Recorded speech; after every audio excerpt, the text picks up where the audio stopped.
Nakilista itaan ti Office of the Provincial Agriculturist wano opag iti Probinsya iti La Union ti mapatapata 342.96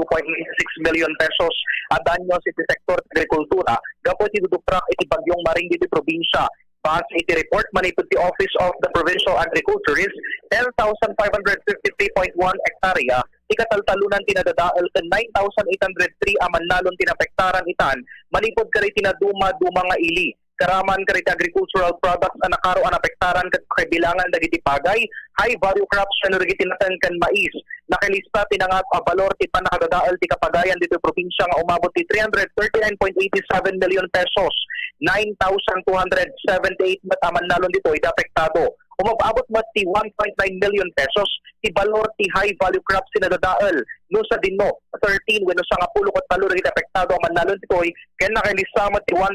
million pesos a balor ti Danyos iti mais sa dinno 62 wenno mapulo ket 2 aman nalon ti daytoy a produkto ti apektado karaman kariti ili ana kay sumite iti damage report ti sektor agrikultura ket pakiraman ti syudad ti San Fernando, Balawan, San Paul, Bangar, San Gabriel, Sudipen, Bacnotan, Luna, San Juan, Tubao, Nagilian, Aringay, Burgos, Agoo, Santo Tomas, Kaba, Bagulin, Rosario, Bawang, ken Tiili, Tipugo. Itagdamag tultulay pa lang ti saysayangkat nga assessment iti Office of the Provincial Agriculturist ti Probinsya ti La Union. In pamnakamat iti Department of Agriculture Region 1, titulong para kariti apektado aman nanon gapoy ti bagyo. Das kanlaan dagitoy ang makikoordinar ti Municipal Agriculture Office iti Buko dagitoy nga ili. Bombo John Martin para sa Pambansang Radyo ng Pilipinas, consistent number 1 sa La Union, Basta Radyo, Bombo.